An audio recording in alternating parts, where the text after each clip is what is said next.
Assalamu alaikum wa rahmatullahi wa barakatuhu. Bismillahir Rahmanir Rahim. Nahmaduhu wa nusalli ala rasulihil kareem. Amma ba'd.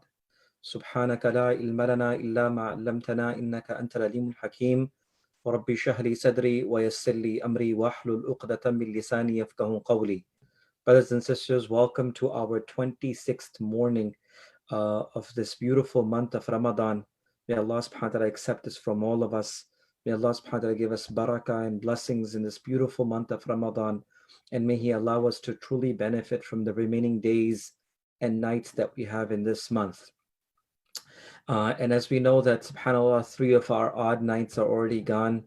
Tonight, inshallah, during the course of the night, is a very special night, which is the 27th night of the month of Ramadan, the 4th odd night of this month.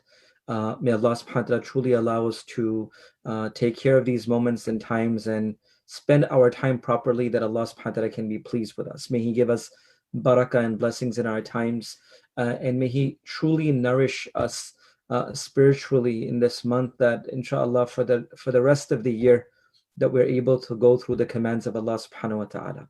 So brothers and sisters, as you know, that alhamdulillah, for the past 26 days continuously, we have been sharing a series called the Counsels of the Pious, where we take upon the words of the pious, we look into its meaning, we reflect over its understanding, and try to implement these beautiful attributes and qualities into our lives. And all of our counsels that we share are sub 3 portions equal to 1 portion. So let's get to today's counsel. Subhanallah. Ibn Hajar rahimahullah ta'ala anhu, the author of the book The Preparation of the Day of Judgment, mentions and he mentions something so beautiful. He says that truthfulness of love is in 3 things. Meaning, if you or someone proclaims that they are truthful in love, and of course this could be taken into any sense, and of course mind me that this is related to Allah subhanahu wa ta'ala, and of course the minds of individuals can reflect over anything in order to understand the true love of Allah subhanahu wa ta'ala. And sometimes in order to find the true love of Allah subhanahu wa ta'ala, you go through experiences of life to actually connect it, to see the true love of Allah subhanahu wa ta'ala. So he mentions that truthfulness of love is in 3 things, meaning how do you prove that you are truthful in your love? That love is just not lust, or it's just words, even through worldly relationships, but mainly this is a spiritual words. This is more of a spiritual statement. So he said that truthfulness of love is in 3 things. 3 things define, or 3 attributes, or 3 things define the truthfulness in one's love for someone. And of course in this, the love of Allah subhanahu wa ta'ala. And he says, number 1, choosing the speech of the beloved over the speech of others. Meaning, that's number 1 quality, that you are truthful in love. That when there are many people who have words and speech and kalam, but you choose the speech of the beloved over the speech of others. We can take it on both sense. And I want to reflect this over to the Dhat of Allah, the deity and the power and the might of Allah subhanahu wa ta'ala. And what does it actually mean that you might hear so many things, but at the end of the day, you choose the kalam of Allah over the kalam of anyone else? Meaning you choose the speech of your beloved over the speech of anyone else. That's number 1 step, that you're truthful in your love, right? So choosing the speech of the beloved over the speech of others is number 1. Number 2, Allahu Akbar. May Allah give us the reality of true love of Allah subhanahu wa ta'ala. May He give us the taste of the true love of Allah subhanahu wa ta'ala. The second thing he mentions is choosing the company of the beloved over the company of everyone else. Meaning, if you don't feel that or if your heart doesn't yearn for being in the company of your beloved, that means that I want to say you, I would say myself, being not truthful in love. If you don't feel the importance of the company of your beloved over the company of everyone else, we're not truthful in our love. So the second is to choose the company of your beloved over the company of anyone else. That's number 2 step towards the truthfulness in love. And number three, he mentions, and he says that, and choosing the pleasure of the beloved over the pleasure of others. Allahu Akbar. If a person truly does not give importance to the pleasure of the one that they love over everyone else's pleasure, then that means that love is in reality not truthful, right? So let's go back to this and like reflect over these 3 very important words to the vision and focus of Islam and faith. That when someone says they are truthful in their love, then there has to be a dalil, there has to be a proof. It's just not words that are enough. There has to be actions, there has to be qualities which proves that whatever you are saying is your actions are also present there. So Ibn Hajar mentions that the first step is choosing the speech of the beloved over the speech of anyone else.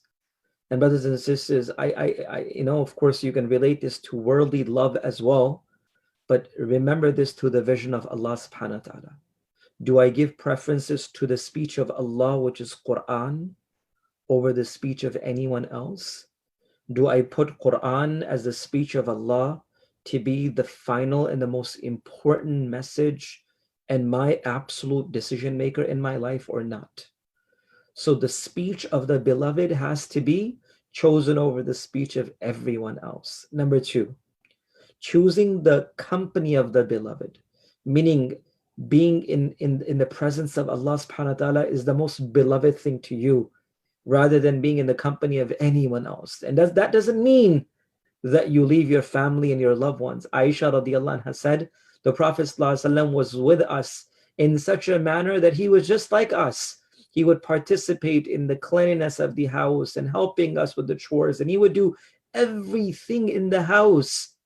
And when the adhan was called, it was as though that he did not know we existed. Allahu Akbar. As soon as the adhan was called, it was as though that there was no one except for Allah that he would go and meet, right? So the second step of truthfulness in love is that you earn and you wish and you desire to be in the company of your beloved at all times.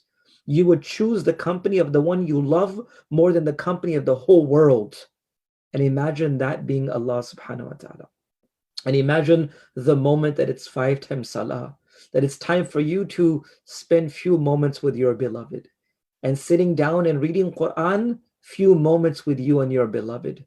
Few moments of you making dua, it's between you and your beloved. Few moments of you doing the dhikr and remembrance of Allah and remembering Him with beautiful names, that's few moments of you and your beloved together. So the second step of the truthfulness of our love, brothers and sisters, is that we choose the company of our beloved over the company of everyone else. And last but not least, that we choose the pleasure and the happiness of our beloved over the happiness and pleasure of everyone else. That means that we will make Allah happy in every decision.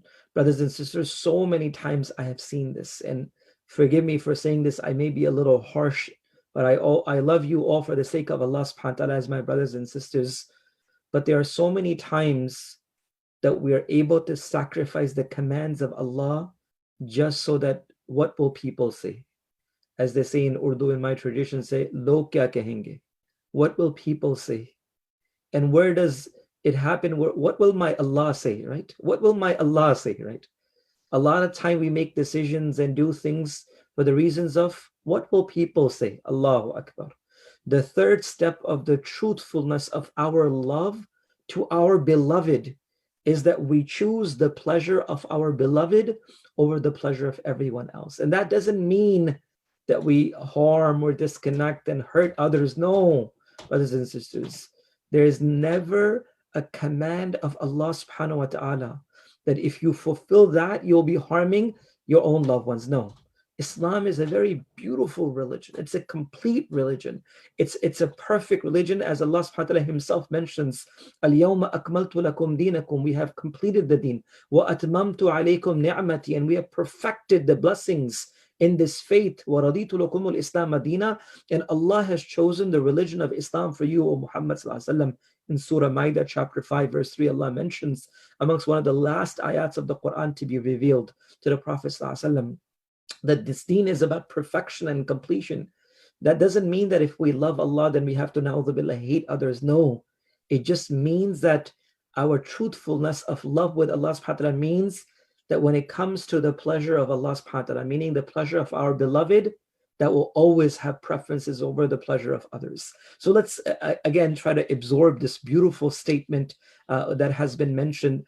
And again, it says that truthfulness of love, Sachi muhabbat, true love, has three criterias, three dalil, three proofs, three references, three steps that will show that your love is truthful.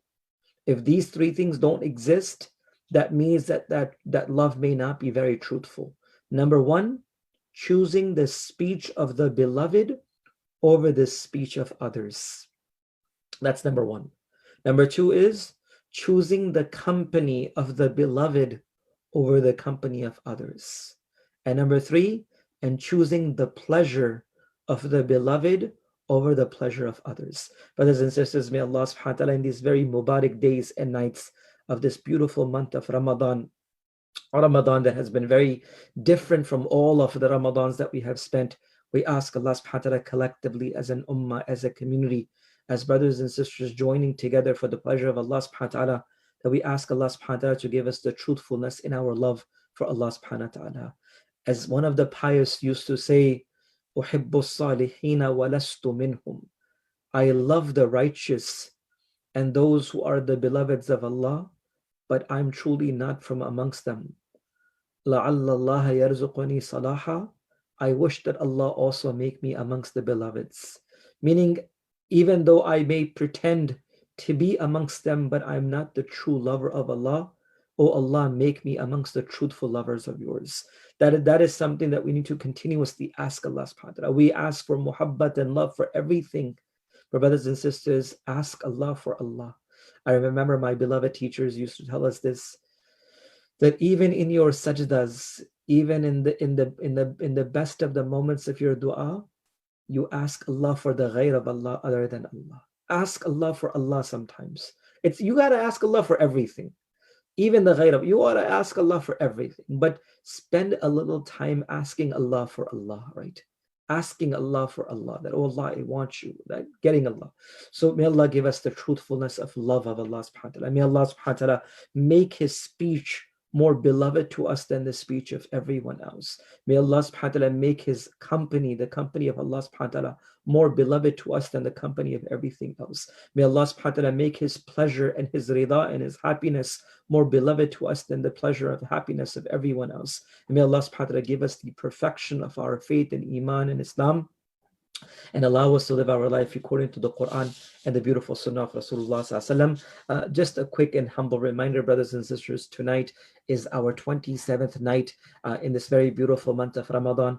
On behalf of the Islamic Center of Long Island, the entire EC, the board, we humbly request you to please join us tonight at 9 p.m. inshallah. We have Sheikh Qari Nafi, the great reciter of the Quran, inshallah, from Egypt, live reciting the Quran for us. We have Sheikh Ibrahim Najm, inshallah. He also will be with us live. We have a very beautiful message from a good friend, Imam Umar Suleiman, inshallah, also to share with the community exclusively for the Islamic Center of Long Island. We have our Hifz students who will have a message for all of us about their time, our school chairs, and many of other programs, inshallah. Myself, we will also have a collective dua to Allah subhanahu wa ta'ala for khair and barakah as well tonight. So please join us at 9 p.m. May Allah give you barakah and blessings and accept of all us.